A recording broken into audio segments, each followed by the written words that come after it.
कांग्रेस और समाजवादी पार्टी समेत 19 विपक्षी दलों ने नए संसद भवन के उद्घाटन समारोह का बहिष्कार किया है।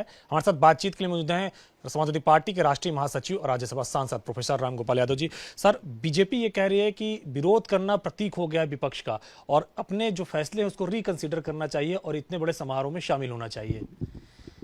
देखिए, कुछ बातें ऐसी होती हैं जिनमें विपक्ष अगर विरोध न करे तो इतिहास विपक्ष को दोषी ठहराएगा।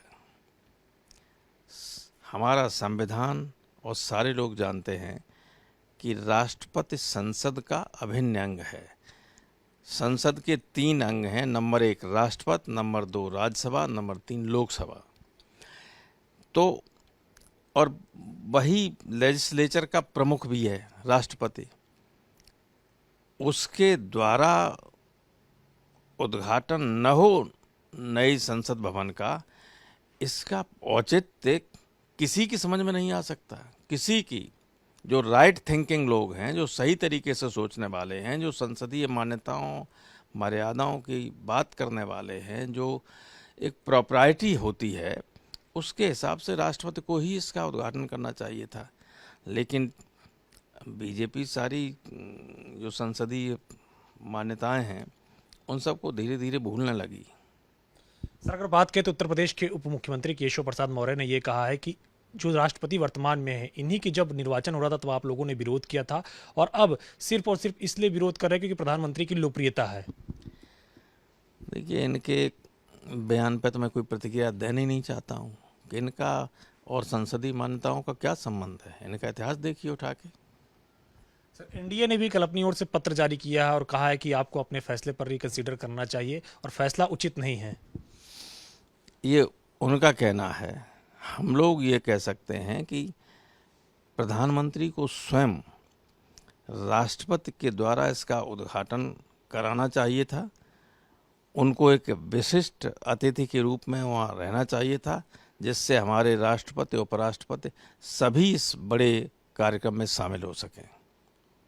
अब राज्यसभा के उपसभापति राष्ट्रपति, राज्यसभा के सभापति उपराष्ट्रपति होते हैं। अब संसद के भवन का उद्घाटन है तो स्पीकर तो आ सकते हैं, लेकिन प्रोटोकॉल में चूंकि उपराष्ट्रपति बड़े हैं तो वो नहीं आएंगे। राज्यसभा का सभापति हाजिर नहीं रहेंगे। ये है नहीं अजीब बात? इस विसंगति को दूर करने के लिए आवश्यक था कि देश की संसद का उद्घाटन महामहिम राष्ट्रपति करें।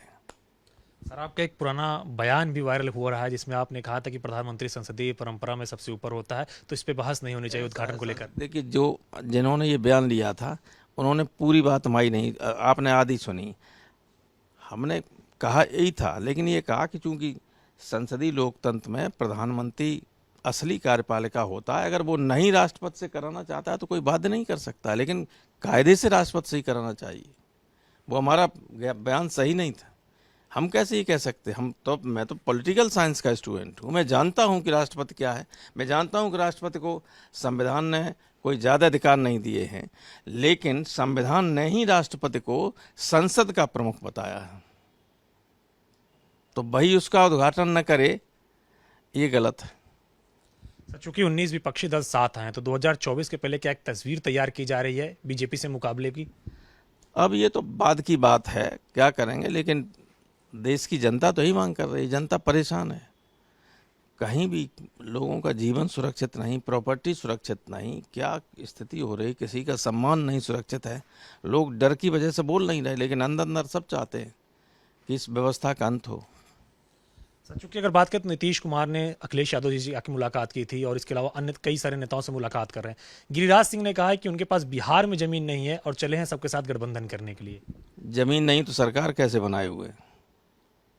जमीन नहीं तो आगे मालूम पड़ जाएगी कितने लोग वहाँ बीजेपी के जीतते हैं। बिहार में तो 40 में 35-36 सीटें केवल वो गठबंधन ही जीतेगा जो सरकार में है। ये जो अभी तक इतने सीटें लिए घूम रहे हैं बीजेपी के, ये बस झुंझुना हिलाते रह जाएंगे, कुछ नहीं मिलेगा। सबसे मजबूत नेता है वो लोग, सबसे मजबूत गठबंधन है देश के अंदर वो। चूंकि आप सपा के रणनीतिकार हैं, चाणक्य हैं, या सपा के अंदर जो भी कुछ होता है उसकी रूपरेखा आप तय करते हैं, तो क्या माने कि जो है 2024 के लिए आप लोग कांग्रेस समेत तमाम सारे दलों के साथ गठबंधन के लिए आगे जाएंगे? अब इसका समय आने दीजिए। जनता की इच्छा के खिलाफ कोई जा नहीं सकता, कोई भी पार्टी हो। सर एक सवाल और है, निकाय चुनाव भी हाल ही में संपन्न हुए हैं। रालोद ने अपनी तरफ से कहा है कि सपा ने समय रहते गठबंधन ठीक तरीके से नहीं किया, इस वजह से हमें नुकसान ज्यादा हुआ। अगर गठबंधन ठीक समय से हुआ होता, ठीक समय से हम चुनाव लड़ते तो ज्यादा सीटें जीतते। अब रालोद की बात पे मैं कोई प्रतिक्रिया नहीं करूंगा, वो हमारे सहयोगी है। सर एक आखिरी सवाल है, 2024 के लिए बीजेपी को हराने के लिए क्या आप लोग आगे जाने की ओर बढ़ेंगे? ये सवाल आप हमारे राष्ट्रीय अध्यक्ष से पूछिए। क्योंकि चाणक्य आप हैं। अरे चाणक्य मत कहा करो, चाणक्य कोई ऐसा है कि चाणक्य की बहुत सारी ऐसी नीतियां थीं जिससे मैं स्वयं सहमत नहीं हूं।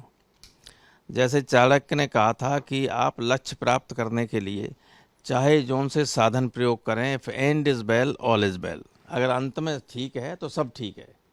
लेकिन गांधी जी ने यह कहा था कि नहीं, अगर लक्ष्य आपका पवित्र है तो साधन भी पवित्र होने चाहिए। तो हम तो गांधीवादी हैं, हम चाणक्य के समर्थक नहीं हो सकते। चाणक्य ने कहा मार कूट करके, मार के लोगों को हत्या करके, धमका के कैसे ही हो, अंत में अपना लक्ष्य प्राप्त कर लिए बेहतर है। गांधी जी ने कभी ये नहीं कहा। उन्होंने कहा कि अगर पवित्र लक्ष्य है तो अब साधन पवित्र होने चाहिए। तो रणनीति बनाएंगे तो कांग्रेस को साथ रखेंगे? अब ये तो वो लोग बड़े नहीं, हम रणनीति बनाने में थोड़ी शामिल होंगे। हमें राय दी जाएगी, मांगी जाएगी, तब हम बताएंगे, अभी नहीं। अभी मैं आपको भी बताने की स्थिति में नहीं। बहुत शुक्रिया से बातचीत करने के। समाजवादी पार्टी के राष्ट्रीय महासचिव प्रोफेसर रामगोपाल यादव, जिनका कहना है कि जनता की जो मांग होगी समय रहते उस पर निर्णय किया जाएगा। वहीं नए संसद भवन के उद्घाटन समारोह के बहिष्कार पर कहा कि संविधान में सबसे सर्वोपरि राष्ट्रपति है, राष्ट्रपति को इसका उद्घाटन करना चाहिए। कृष्ण रोहित के साथ अविनाश तिवारी, एबीपी गंगा, दिल्ली।